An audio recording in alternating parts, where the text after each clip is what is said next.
Gracias a aquellos que nos acompañan por primera vez.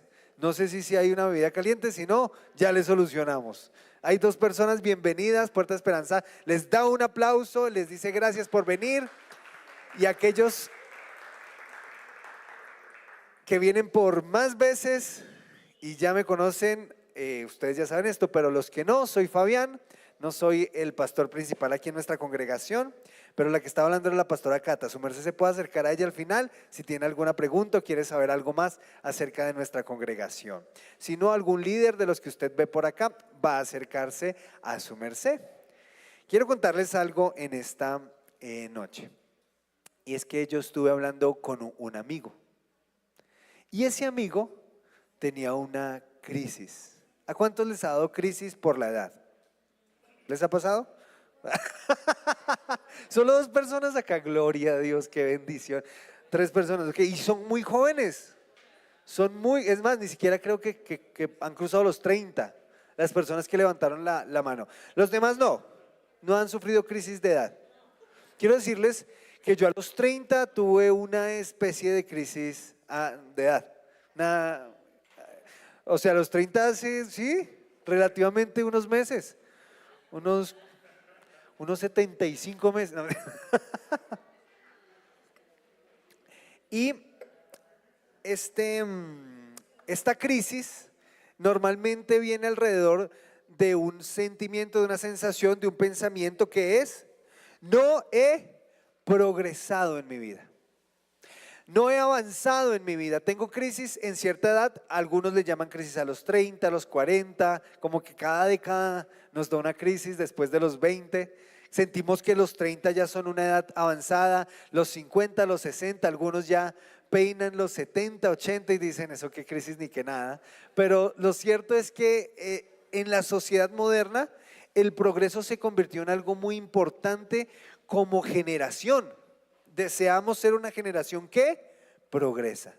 Deseamos mostrarle a nuestros padres que sí progresamos. Deseamos contarle al mundo que somos gente exitosa. Y la pregunta es, ¿qué es el progreso? Si lo vemos desde el punto de vista de nuestra sociedad, ¿qué va a decir la gente que es el progreso? Aquí tengo una pequeña definición. La sociedad moderna tiene el concepto de progreso, donde se entiende que es el avance hacia una mejor calidad y condición de vida. Mejor condición que abarca aspectos sociales, económicos, políticos, tecnológicos. O sea, ya la tecnología se convirtió en una parte del desarrollo como hombres y mujeres. Si no, ¿cuántos se sienten felices de tener un teléfono inteligente? Ya ahora se hace parte de lo que es progresar. No tenerlo es algo muy raro hoy en día. No como cuando yo era niño, que ni siquiera nadie tenía teléfono celular. Y el progreso se ha convertido en una obsesión. Pero el punto es, ¿qué es el progreso? Algunos partidos políticos dicen ser progresistas. Y la pregunta es, ¿qué es entonces el progreso para la persona, para el individuo? Y quiero contarles por qué mi amigo estaba en crisis. Cuando yo le pregunté a él, a esta persona, ¿por qué tienes crisis? Me decía, es que ya tengo 25 años. Y yo dije, eso no suena mucho, pero para él, esa es toda su vida. Tengo 25 años y no he progresado. Y le pregunté, entonces, para ti, ¿qué es progresar? Para ti, ¿qué es tener progreso? Quiero preguntarte para ti esta noche, ¿qué es para ti progresar? ¿Qué es para ti tener avance en tu vida? Bueno, muy bien, eso me dijo esa persona. Tener una casa propia, o sea, yo dije a los 25 tener una casa propia, eso es ambición. Tener carro propio, tener un título universitario. Bueno, a los 25 ya algunos gozan de un título universitario. Y para esta persona el progreso es la definición que dimos de la sociedad. Es tener mejores condiciones, más cómodas y por ende estar lejos del dolor. El dolor, el sufrimiento hacen parte de no progresar. ¿Por qué él estaba en esta crisis? Porque estaba pasando un mal momento, un momento donde está sufriendo en su situación. Y consideramos que el progreso es contrario al dolor. Ahora, ¿eso es así?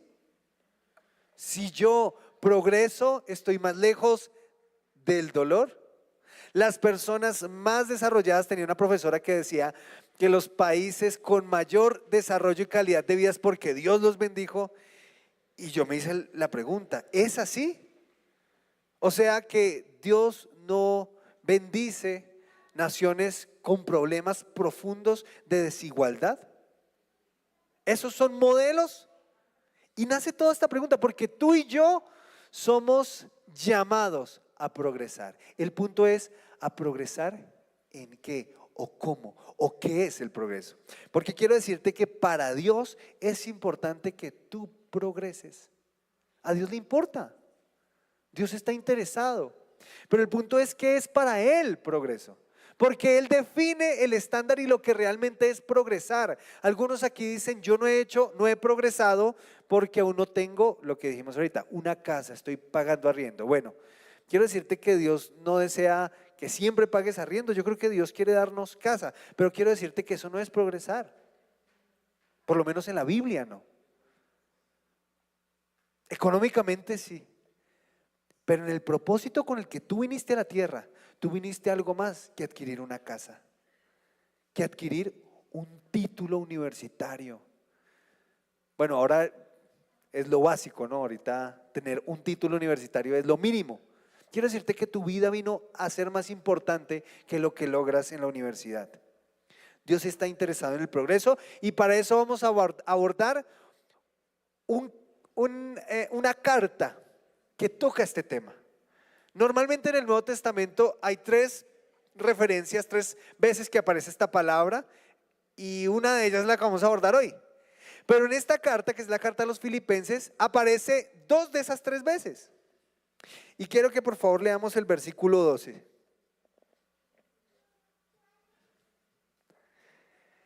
Quiero que sepan, hermanos, que las circunstancias en que me he visto, quiero ya empezar a darles un poquito de contexto. ¿Quién está escribiendo?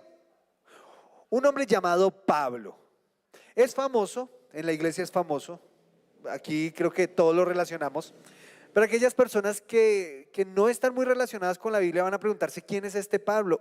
Este Pablo es un hombre que, si lo vemos desde el término humano, comenzó en el progreso, pero fue en descenso. En términos humanos del progreso. Es un hombre que empezó con títulos como ninguno, en la carta nos lo hace saber. Títulos, linaje, una persona de renombre, una persona con posición política, una persona con poder político, con poder militar. Él podía perseguir a algunas personas. Pero cuando se encuentra con Jesús, pareciera que su vida no progresó como este mundo lo plantea. Pareciera que decayó del progreso. Y aquí está en un momento que tú y yo sinceramente diríamos, es un momento difícil, porque está en la cárcel. Y siendo sinceros, cuando yo veo Alerta Aeropuerto, me da un susto, siento una angustia. ¿Ustedes lo han visto alguna vez? Alerta Aeropuerto. Un programa donde muestran cuando capturan a personas intentando hacer cosas ilegales en otra ciudad, en otro país. Entonces llegan y les dicen, bueno, si ustedes le aparece aquí droga, va para la cárcel. Bueno, a mí me da angustia. Pienso en qué significaría ir a la cárcel. Este hombre ya está en la cárcel. Y está escribiendo esta carta desde la misma cárcel en Roma. Y él habla de esta situación diciendo las circunstancias en las que me he visto. Pareciera no estar en un lugar de progreso. La iglesia a la que le escribe, que es la iglesia de Filipo, está preocupada por él, porque posiblemente esa sea la última vez que se comuniquen con él. Puede que o salga libre, pero si no sale libre, no sale vivo. Esas son las dos posibilidades. Sale libre o no sale. Una situación difícil. Pero lo hermoso del Evangelio es que puede conciliar situaciones difíciles con progreso. Porque mira lo que dice acá, versículo 12. Quiero que sepan, hermanos, que las circunstancias en que me he visto han redundado en un mayor progreso del Evangelio. Y esto es lo hermoso, que el dolor no es algo que Dios extirpa del proceso del progreso en las personas. Lo más importante para la iglesia no es el progreso del individuo, no es el progreso económico, eso es añadidura, eso es algo que puede venir en el proceso, pero el progreso real de la iglesia es el progreso del Evangelio. Y ahí es donde nos vamos a detener hoy, porque si el Evangelio progresa, tú progresas. Y quiero decirles que Dios puede hacer que las circunstancias difíciles que tú estás viviendo puedan abundar para el progreso del Evangelio en 3 áreas: en los de afuera, en los de adentro y en mis adentros. Así que acompáñenme a ver el texto completo. No va a ser mucho, no va a ser muy largo. Así que por favor, versículo 12 y 13. Ya leímos esa primera parte. Quiero que sepan, hermanos, que las circunstancias en que me he visto han redundado en un mayor progreso del Evangelio. De tal manera que mis prisiones por la causa de Cristo se han hecho notorias en toda la guardia pretoriana y a todos los demás. Entonces, el progreso del Evangelio se puede dar en los de afuera. ¿Y cómo se da en los de afuera? Cuando el Evangelio alcanza a una persona que no hace parte de la iglesia. Para Pablo, su circunstancia difícil se volvió en un camino para ver el sueño de su corazón cumplido. ¿Saben cuál era el sueño de este hombre, de este Pablo? Era llegar algún día a Roma a predicarle a los reyes, que en este caso era el César, y a la gente poderosa del imperio. ¿Él de dónde es? Bueno, él es de una ciudad que se llama por allá Damasco, él es de Tarso, perdón, y es judío, una nación que no es muy importante para los romanos. No hay manera de que un judío alcance a llegar al estrado del César, no hay manera. Pero ¿cuál fue su camino para llegar allá? Porque llegó. Le predicó el Evangelio, la verdad de Jesús a personas que nunca más hubieran tenido una oportunidad de haberlo escuchado por su rango y por su lugar donde están.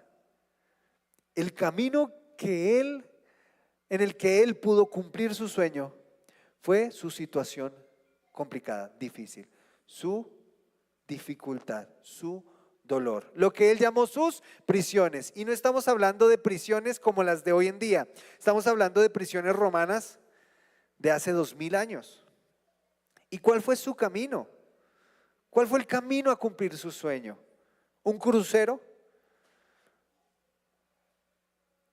¿Su propio barco? Porque el progreso trae lo de uno, ¿no? ¿Su propio yate? No, él fue encarcelado injustamente y ese fue el camino que Dios usó para llevarlo a donde él quería llevarlo. Estar preso, él permitió que el Evangelio llegara a lugares donde nunca hubiera podido llegar. ¿Cuáles son los dioses romanos? ¿Alguna vez nos han dado clases de dioses griegos, cierto? Me acuerdo que en mitología griega uno lo veía en el colegio, no sé si todavía lo dan, pero uno veía a Zeus, veía, bueno, los que vieron Hércules, la película de Disney, ahí aparecen. Hades, los que jugaron God of War, ahí aparecen. Pero los romanos adoptan estos dioses y les cambian el nombre: Júpiter, Saturno, Urano, Neptuno, Marte. Esos nombres que tenemos tan familiares eran las deidades de los dioses romanos, pero eran heredados, eran tomados, eran cogidos de la cultura romana.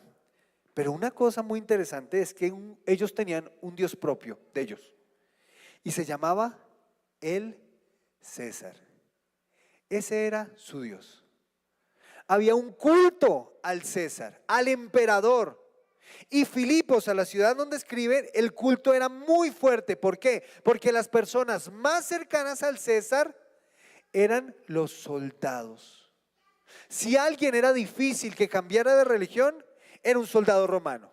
¿Por qué?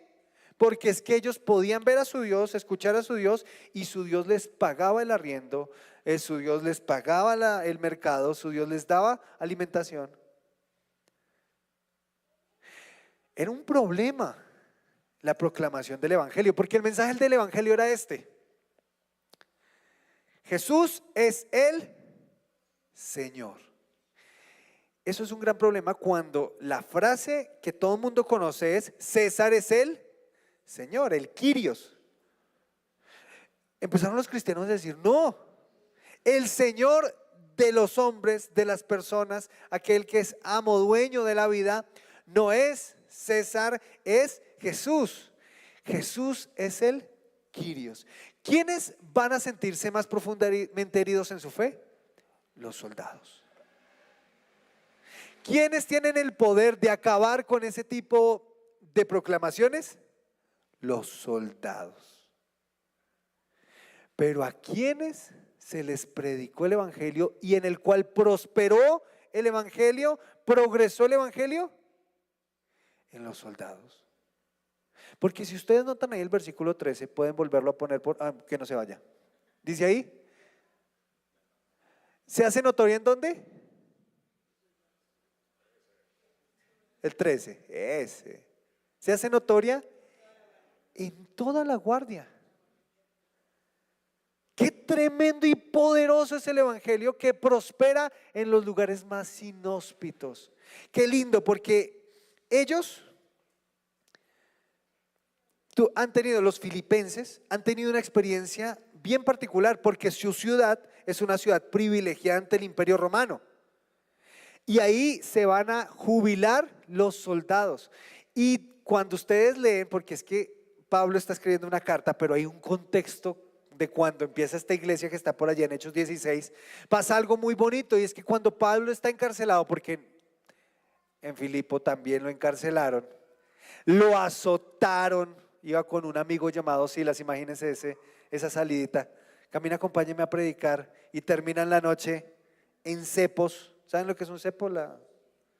Yo no cepo. Ah, qué chiste tan malo. Y estaban con los cepos en la cárcel, cantándole al Señor. Ese es el contexto. Y dice ahí que tembló la tierra y la cárcel fue abierta y había un soldado cuidándolos a ellos. Cuando él vio que las cárceles fueron abiertas, dijo, se me volaron, se me fueron. Y dijo, perdonen, no acepto. Y se iba a coger con la espada y se iba a atravesar. Estaba totalmente convencido de que la vida no tenía sentido. ¿Por qué? Porque le había fallado a su Dios. Se va a quitar la vida. Dice ahí que temblando Pablo le dice, hey, no te hagas daño, aquí seguimos todos, no nos volamos. Estamos en cepos, no mentiras. No nos hemos ido, estamos todos los presos. Y él le dice, ¿qué debo hacer para ser salvo? Y él le dijo, cree en el Señor Jesús y tú y tu casa serán salvos. Y ahí comienza la iglesia con un soldado, una mujer llamada Lidia, pero un soldado romano. Y eso no era todo, porque aparte de ese soldado, lo que dice ahí no solamente la guardia, sino usa un término después, pretoriana. ¿Cuál es la guardia pretoriana? No petroriana, esa es otra guardia. La guardia, la guardia del César. Esta era la guardia misma del César. ¿Saben cuál era los beneficios de ser guardia pretoriana? El beneficio es que ellos tenían la potestad de acabar con sediciones, con rebeliones. Y el evangelio era considerada una proclamación peligrosa para el imperio. Pero qué poderoso es el evangelio que prospera en este tipo de ambientes. Los soldados del César eran una red flag, una bandera roja para cualquier cristiano. ¿Quién iría a predicarles a ellos? Pero ¿saben una cosa? Lo poderoso que es el evangelio, alcanzando a los de afuera, progresando en los de afuera, que para el evangelio la gente no es su enemiga, ni los soldados, ni los que se llaman enemigos del cristianismo, ni ninguna persona de esta tierra. El evangelio la considera su enemigo, sino su objeto de amor de Dios, el objeto de amor de Dios. Y eso es muy poderoso. ¿Por qué? Porque para Pablo esta gente no era su enemiga. Vamos a encontrar a lo largo de la historia de Pablo muchas historias donde él termina predicándole a los soldados y ellos terminan entregándole su vida a Jesús. En el versículo 13, cuando dice esta guardia pretoriana, está refiriéndose que está en Roma y que su situación difícil ha abundado para que en esa guardia se conozca el nombre de Jesús. Quiero decirte algo. El lugar donde tú fuiste llamado a hacer que el evangelio prospere no es predicando en púlpitos como estos. Pablo no tenía una maderita así en la cárcel. Sí, esto es un púlpito para aquellos que pronto sea una expresión extraña. ¿Cuál era el lugar de predicación del evangelio? Las personas. Las personas afuera son nuestros púlpitos, a quienes debemos predicar. Y tienen nombre propio. ¿Cuáles son los tuyos? Yo me sé los míos. Osbert, doña Rosa, la de la panadería, doña Gilma, la de la droguería, la de la miscelánea. Tienen nombres propios y a ellos fuimos enviados. Así que tú no puedes considerar que el evangelio progresa si no has tenido en tu mente y en tu corazón el deseo de compartir esta gran noticia a aquellos que parecen difíciles e incluso imposibles. Dios elige el camino, pero el mensaje ya está. ¿Por qué digo Dios elige el camino? Porque en el caso de Pablo, ¿cuál fue el camino que le permitió la predicación? Sus prisiones. ¿Cuál es tu camino? ¿Qué es lo que el Señor está haciendo? ¿Dónde te está guiando? ¿Dónde te está poniendo? Muchas veces nos quejamos, nos dolemos de la situación que estamos viviendo, pero esa situación que tú estás viviendo puede que sea un camino en el cual el Señor está permitiendo abrir brecha, abrir puertas. Yo no creo que Pablo se hubiera planillado a ir a las cárceles a predicar, pero era el lugar que tenía. ¿Dónde estás tú? ¿Dónde está? ¿Cuál es tu situación? ¿Cuál es tu lugar? Puede que sea un call center y tú reniegues de ese lugar y digas, no, yo ya no aguanto más, yo ya no puedo más. Pero piensa en esto. Si estás ahí, tú eres la que es llamada a que el evangelio progrese allí, en ese lugar, en tu universidad. Que puede parecer que a nadie le importa el mensaje de Jesús, como a los soldados romanos.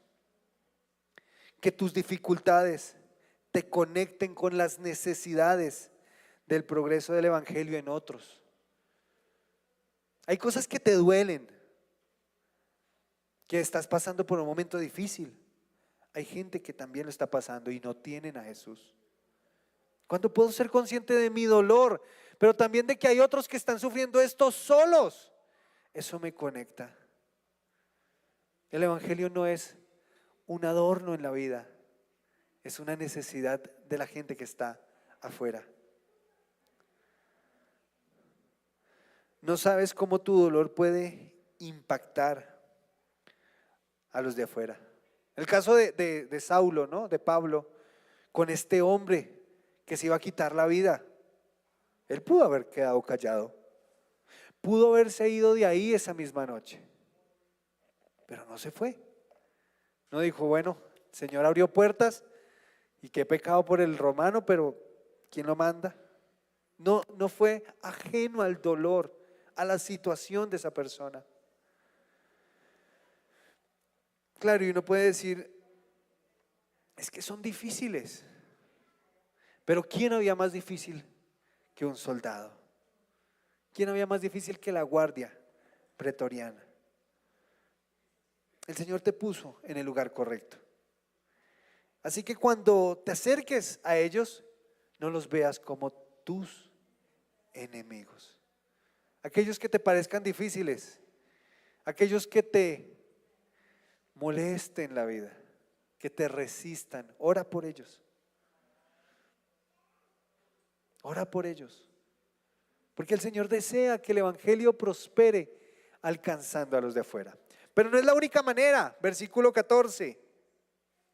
Dimos que el Evangelio prospera alcanzando a los de afuera, pero también los de adentro. Versículo 14.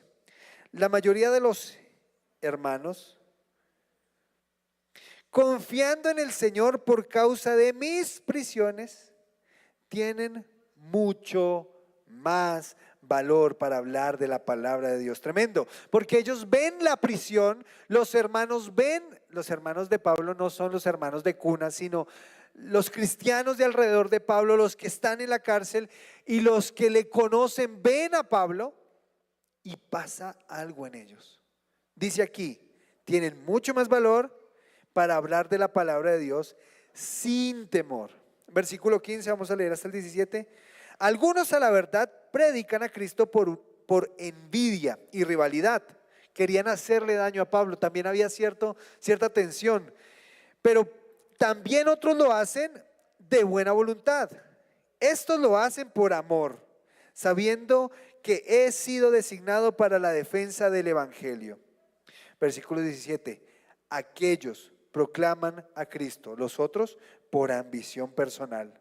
Esta palabra va a ser muy importante a lo largo de la carta. Si ustedes se acuerdan, el domingo prediqué Filipenses capítulo 1 también, y toca este tema, toda la carta toca este tema del interés propio.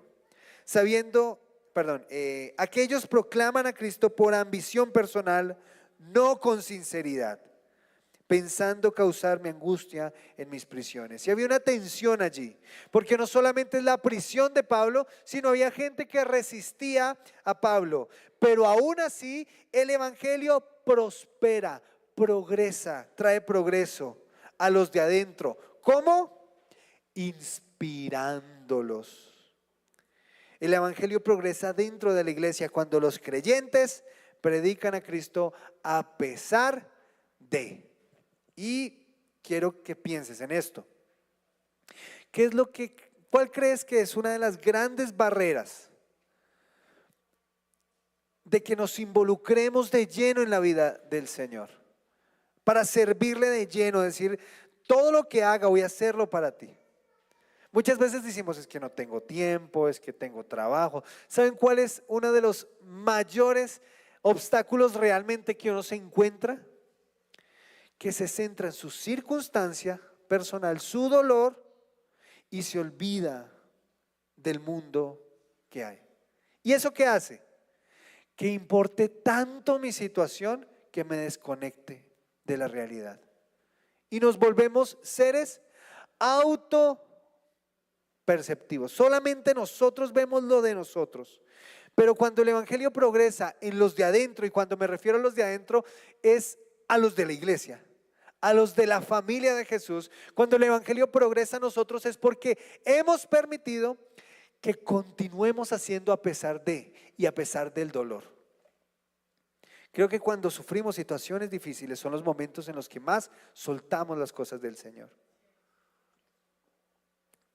Y dejamos de hacer, de servir, de amar, porque es que estoy mal y está bien. O sea, no estoy diciendo que no se puede estar mal. Es más, creo que todos aquí tenemos rachas, ¿no?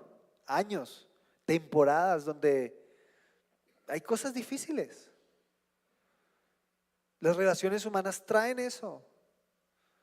Las enfermedades traen eso. Tú y yo no somos exentos de ello.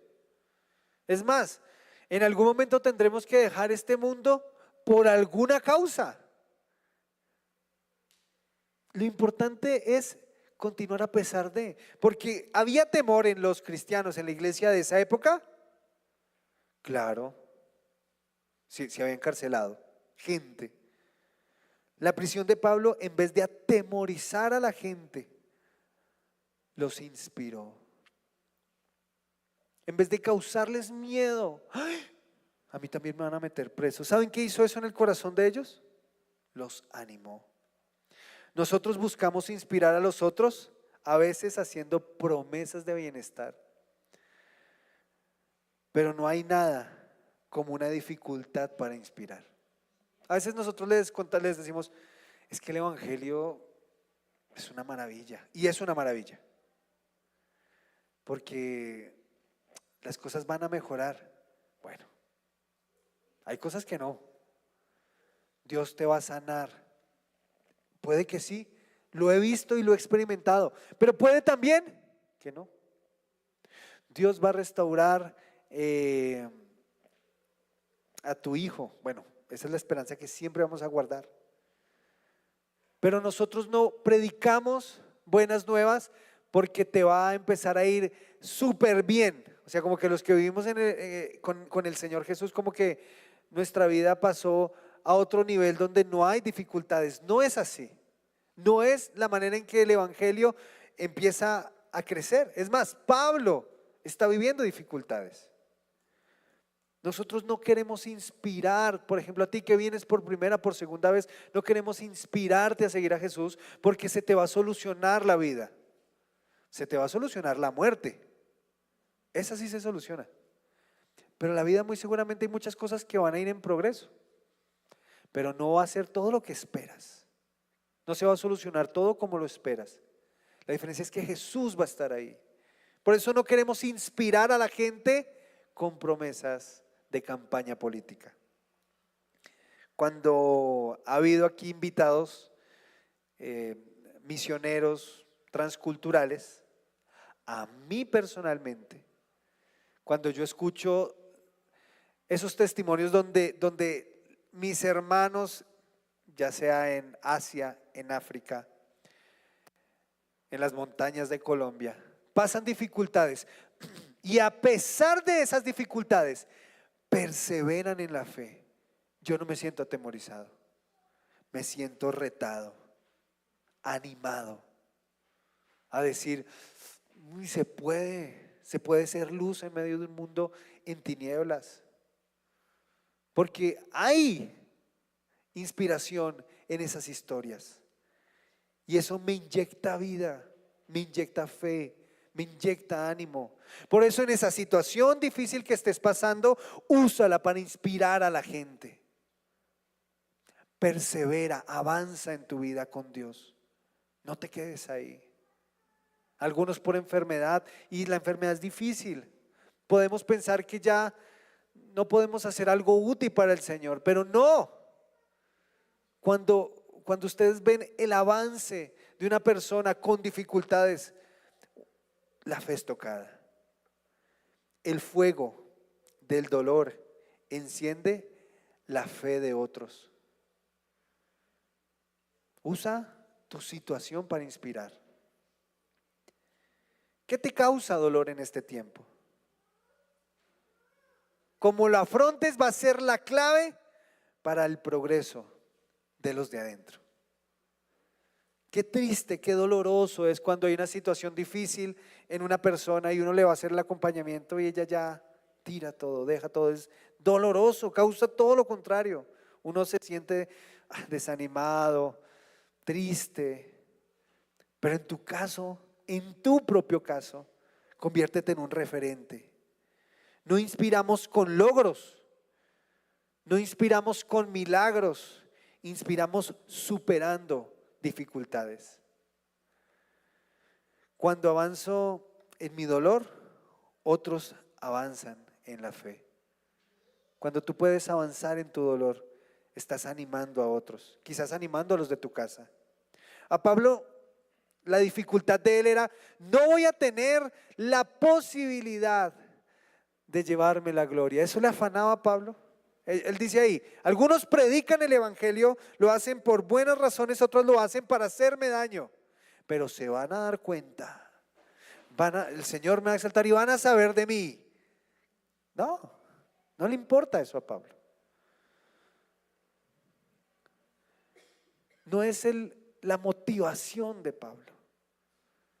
Y muchas veces, cuando queremos salir de estos momentos de dolor, queremos ver el progreso del evangelio en la iglesia, tenemos que entender cuál es la motivación.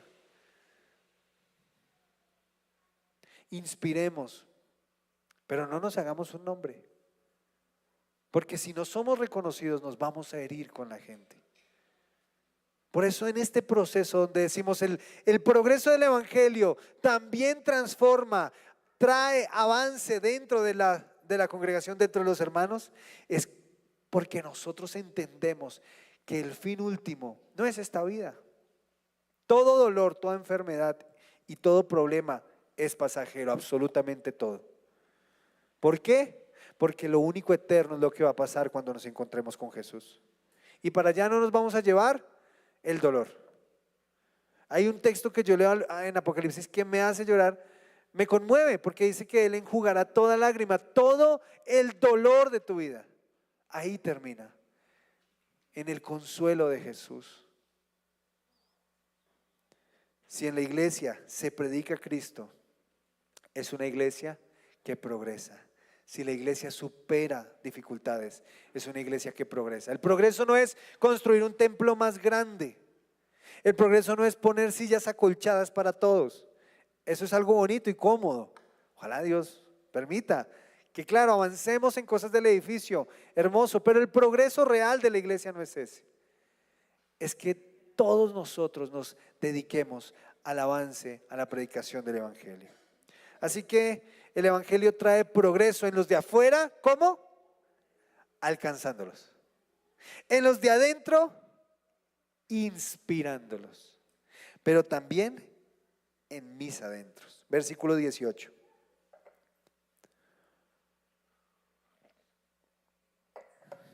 Entonces, ¿qué? No es una pelea, ¿no? Entonces, ¿qué? Es lo que sigue de lo anterior. Estos lo predican para hacerme mal. ¿Y entonces qué?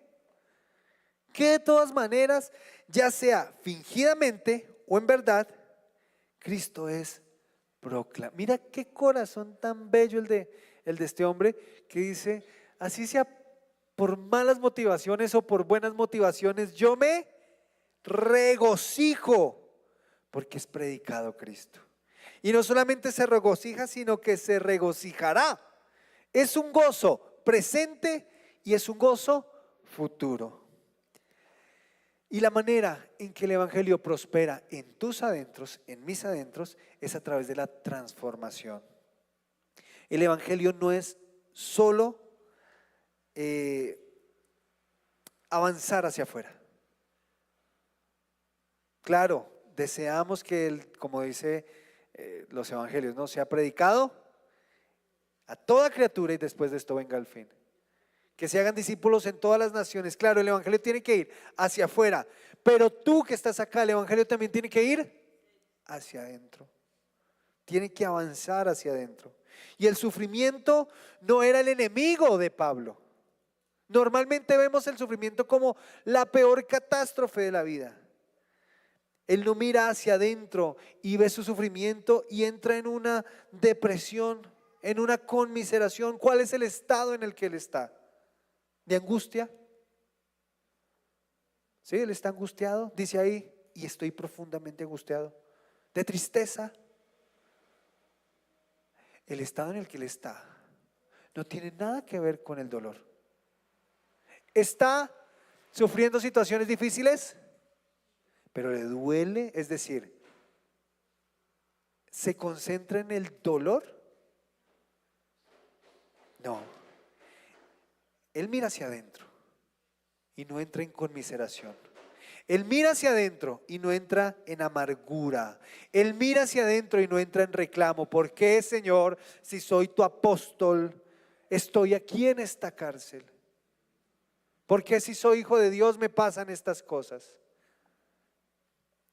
El Evangelio ha calado tan profundo en él, pero tan profundo, que el Evangelio se volvió el protagonista de su vida. Y cuando me refiero al Evangelio es Jesús. El mensaje de Jesús se volvió el protagonista en su vida. ¿Su felicidad de qué depende? Del mensaje de Jesús. Versículo 12. ¿Cómo llama a todas sus peripecias, a todo su dolor, a toda su situación difícil? ¿Cómo él lo llama? En el versículo 12 le empieza diciendo las circunstancias en las que me encuentro. O sea, como no me pone a decir, hermanos, estoy pero re mal. Me pasó esto, después esto, como cuando uno, ¿no? Le pasa algo y me atropelló una moto y me robaron y después pasó esto y perdí el trabajo como que uno hace una recopilación de sus males y uno dice, ay, soy tan pobrecito. ¿Saben cómo se llama eso? Victimismo. Y el victimismo no es parte del mensaje del Evangelio. Jesús dijo, yo pongo mi vida y yo mismo la tomo. Cualquiera en otro contexto hubiera dicho, Él es la víctima. Jesús no dijo, yo soy la víctima. Jesús se entregó y no era la víctima. Pablo está en la cárcel por una condena injusta y no es la víctima.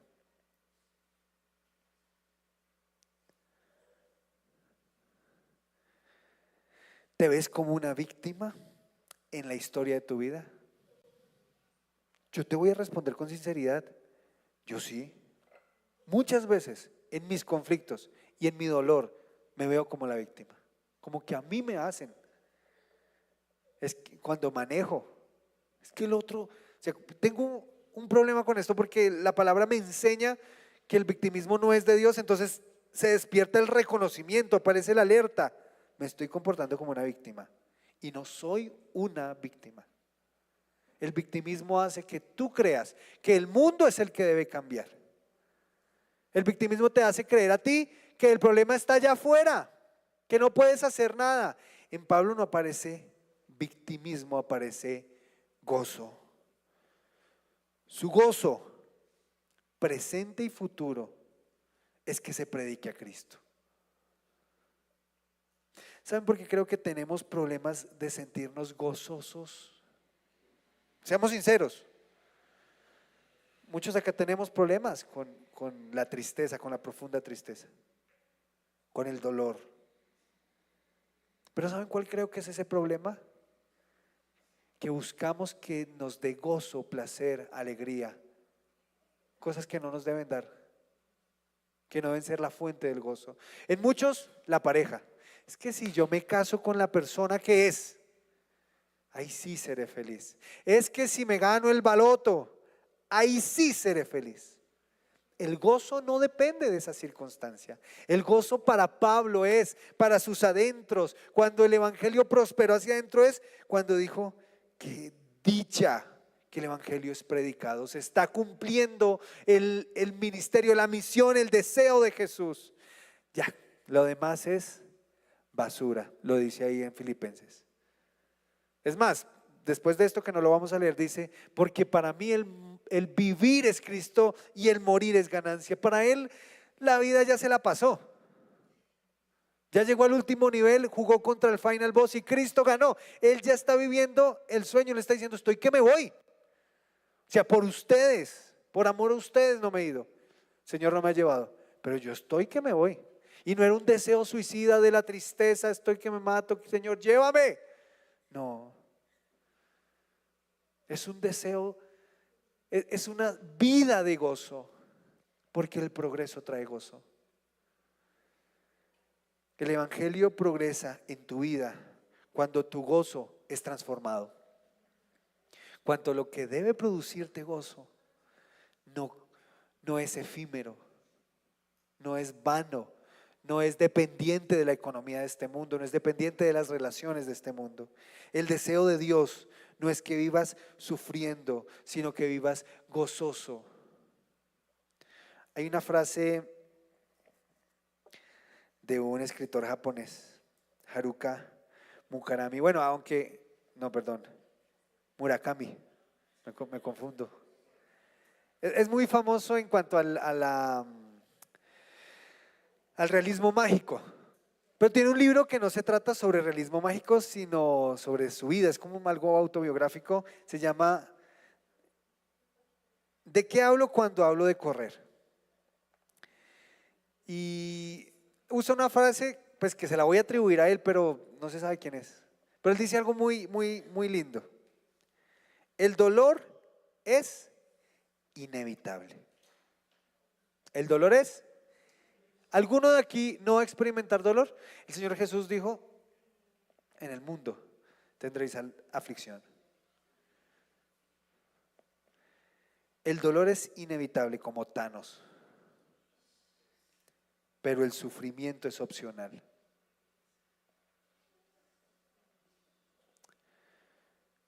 Cuando Pablo afronta su situación, él no está viendo el sufrimiento. ¿Está sufriendo? Sí. ¿Se está quejando, doliendo, viviendo en amargura y en tristeza? No, no tomó esa opción. Dijo, hay algo mucho más rico que sufrir, y es alegrarme, gozarme en el Señor. Si en tu vida estás experimentando situaciones difíciles, quiero decirte que puedes permitir que Dios traiga progreso del Evangelio a través de ti. En los de afuera, y aquí vamos a pasar a cosas prácticas. ¿Cómo yo puedo hacer que el Evangelio prospere en los de afuera? Sácalos de tu blacklist, de tu lista negra. Sácalos de tu lista con la que no quieres acercarte a relacionarte. Le digo esto a aquellos que tienen unas personas con las que quisiera no relacionarme. Quitemos esa barrera y permitámosle al Señor llegar al corazón de la gente, nos caiga bien o no. Y para eso necesitamos convertir a la gente de afuera en el púlpito, en tu púlpito. ¿Cómo lo puedes hacer? Colócales nombre, apréndete sus nombres, empieza a orar por ellos y ora para que Dios te dé deseo de hablarles. ¿Cómo hacer para que el Evangelio traiga progreso a los de aquí a través de tu vida? Bueno, es tiempo de superar el dolor. A veces somos buenos vallenateros, ¿no? Nos aferramos al sentimiento. Volvemos de los sentimientos nuestro Dios. Y aunque duela, no queremos soltar. Es tiempo de empezar a sanar relaciones. Porque cuando tú superas el dolor, avanzas, sigues el propósito de Dios para tu vida a pesar del dolor. Superas es perdonar, sanar relaciones. Eso va a inspirar a otros. No decir, yo ya no sirvo más. Yo ya voy a dejar de orar, voy a dejar de ir a cultos. Eso no es superar. Es que estoy tan mal, sí. Pero vuélvete en inspiración que alimente la fe de otros. Encuentra en el Señor Jesús la razón del gozo. Entonces supera, es tiempo. Hay procesos en los grupos pequeños. Y aquí voy a hacer una pequeña cuña. De pronto tú no haces parte de un grupo pequeño. En el grupo pequeño trabajamos esta situación de sanidad. Aquellos que vienen por primera o por segunda vez, es un buen espacio para ser amigos y amigos con un propósito, que pueden extenderte la mano para ayudarte a avanzar. Es nuestro deseo. Hay un proceso que se llama sendas. Tuvimos que mover la fecha y hay cupos abiertos. Es un proceso donde se abre el espacio a sanar, a superar. Es un tiempo de superar el temor. algo que decía ahí es que los hermanos se sentían animados, sentían más valentía a pesar del temor. Superaron el temor. Es tiempo de superar temores para hacer la voluntad de Dios. Es tiempo que des pasos de fe. ¿Pasos de fe qué es? Hacerle caso a Dios. No hacer lo que quieres creyendo que es la voluntad de Dios. Bueno, voy a jugar el baloto en el nombre de Dios. No. Uy, voy a meterme con este tipo, con esta niña. Y a la de Dios, lo que Dios quiera. No. Un paso de fe es porque sé que es lo que Dios quiere que haga, así no entienda por qué. No llamemos paso de fe a cosas como estas, ¿no? Es hora de superar el temor. Haz equipo con tu familia, con tu iglesia, con los grupos pequeños. Busca inspirar a otros con tus ejemplos. Y tercero, transforma tus adentros con el evangelio, cambiando el chip de buscar tu propio progreso, tu propio interés, de centrarte en tu camino, en tus cosas, en tus sueños. Cambia el chip de vivir para ti. No somos una iglesia perfecta, pero tenemos al que es perfecto y nos ayuda. Él puede ayudarte, nos puede ayudar a cambiar esa manera de pensar. Tomemos la decisión y digámosle: Señor, no quiero vivir más así, enfocado en mi dolor, en mí. Otra manera de aplicarlo es identificar áreas de tu vida que se resisten al progreso del evangelio. ¿Qué áreas te ha costado rendirle al Señor y que prefieres que no se toquen? No hablarlo. Ahí diríamos en el fútbol, hay vacas sagradas. Hay cosas que no se pueden tocar en nuestra vida, que la gente no puede tocar, que Dios no puede tocar. No quiero hablar de eso, no toquemos este tema. ¿Qué tal si dejamos que el Señor entre a esos lugares? A hablar de temas que no queremos hablar. A que tome Él decisiones en áreas que no hemos querido. Y tercero que puedes aplicar en tus adentros, es un tiempo para dedicar tiempo a la oración. ¿Por qué? Porque la oración te permite desenfocarte por un momento de ti. La oración no es un momento que hablas contigo mismo. Uno puede hablar con uno mismo orando, sí. Es más, hay un ejemplo en la Biblia. Pero lo que decía el Señor es que en los tiempos de oración, el centro, el motivo, la razón de la oración no seas tú. Y viene un tiempo que se llama 50 días de Pentecostés. Creo que empieza el 30 de abril. El 20 de abril. Y va a ser un tiempo en el cual nos vamos a enfocar ¿en qué? En el Señor. ¿Cómo permito que el progreso del evangelio transforme mi vida? Conectándome con las actividades de su agenda. Eso trae transformación. ¿Qué tal si en esta noche te pones de pie y hablas con Jesús? Ya vimos el ejemplo de Pablo, pero ¿qué tal si recordamos el ejemplo de Jesús? ¿Qué tal si recordamos que Jesús ama al que sufre y se identifica con el que sufre? Si hay alguien en este tiempo que pueda entenderte, es Jesús, que pueda entender tu situación, tu dolor, tu pérdida. Algunos en la congregación están sufriendo pérdida de familia. Y no puedo decir te entiendo. ¿Quién puede decirlo? Jesús te puede decir esta noche: te entiendo, te entiendo. Sé lo que es tener una persona que está a punto de morir o que murió. Él vio morir a su amigo Lázaro o enfrentó la muerte de él. Él ha visto la muerte de mucha gente que ama. Él entiende la pérdida. Él entiende lo que es tener un hijo que no quiere hacer la voluntad del Padre. Él entiende lo que es ser rechazado por alguien que ama. Él lo entiende.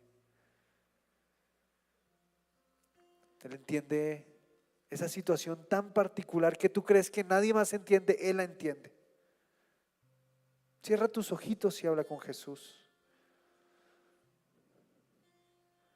Él está aquí y Él quiere que tú progreses. Él entiende lo que es una ruptura, un abandono de un papá. Él lo entiende. Pero Él continuó a pesar de todo esto.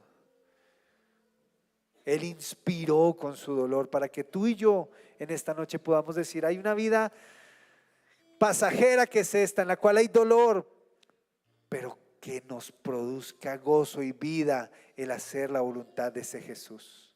Padre, oramos esta noche pidiéndote que traigas transformación a nuestro interior.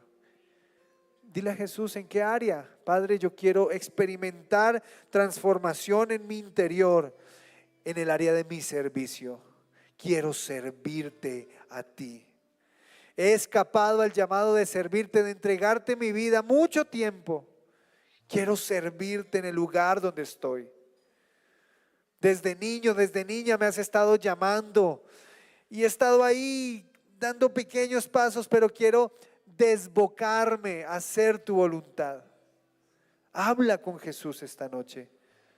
Porque si quieres que el evangelio prospere, siga avanzando en tu interior, necesitas de la intervención de Jesús, de la mano de Jesús. Y Él está ahí, deseoso de meter su mano en ese asunto, de decirte vamos a salir juntos. El punto no es salir del dolor, es tener gozo en cualquier momento. El deseo de Jesús es que tú experimentes gozo y plenitud. No dependas de la circunstancia, no sueñes más allá. Cambia ese chip, dile Padre, ayúdame a cambiar la manera de ver este mundo, estos sueños. No quiero enfocarme, Señor, en obtener para mí beneficio. Esta vida no se va a tratar de mí, quiero vivir para ti. Ayúdame a combatir esta idea, Señor, de mi propio progreso. No quiero vivir para mí. Dile, esfuérzate esta noche diciendo, Señor, no quiero vivir para mí, yo quiero vivir para ti. Quiero entregarte mi vida, porque viviendo para ti ganaré mi vida. Viviendo para ti hallaré plenitud. Viviendo para ti encontraré alegría, Señor. Oremos para que el Señor nos permita soñar con predicarle a aquellos que no están hoy acá. Piensa en este momento en aquellos que están lejos de Jesús y que tú sabes que su corazón, su mente está lejos. Ora por él esta noche. Dile, Padre, yo quiero que el evangelio prospere en la vida de mis vecinos, de mi vecina, de mi hermana, de mi hermano, de mi hijo, de mi abuela. Coloca allí su nombre propio. Dile, Padre, oro por esta persona. Hoy no voy a orar más por mí. Ya oré, Señor, para que el evangelio entre en lo profundo de mí, pero ahora quiero orar por otros. Quiero orar por el de la carnicería, quiero orar por el de la droguería. Padre, quiero orar para que me des la oportunidad de irles a hablar de la buena noticia. Ayúdame a que el evangelio, a que la verdad, a que el mensaje de salvación pueda llegarles a su corazón. Alimenta mi pasión para hacerlo. Quiero ser una persona que pueda llegar allí donde el que lo necesita, porque soy yo el que debe ir, porque soy yo la que debe ir. Estoy en ese lugar porque tú me pusiste en ese lugar. No me saques de allí sin haber hecho mi trabajo, mi labor, Señor. Gracias por mi trabajo, gracias por mi universidad, gracias por mi casa. Son un beneficio, pero no son el objetivo de mi vida. Señor, quiero en esta noche orar por ellos. Conéctame con el deseo que tú tienes por ellos, Señor. Y Señor, ayúdame a inspirar a otros en esta noche. Y oramos por los que están dentro de la congregación. Yo quiero animar a otros, Señor. Úsame para inspirar a otros a que te sigan, a que avancen, Señor, a no enfocarme en mi problema, sino crecer para que otros puedan ser animados también. Quiero que mi gozo no se erradique, Señor, de lo que es servirte a ti. Al contrario, quiero que mi gozo esté conectado con servirte a ti. Por eso usa mi circunstancia para animar a otros. Te lo rogamos, Señor. Te lo rogamos, amado Padre. Que nuestro corazón sea ánimo para otros. Que nuestra vida sea ánimo para otros. Gracias, Jesús. Gracias, Señor.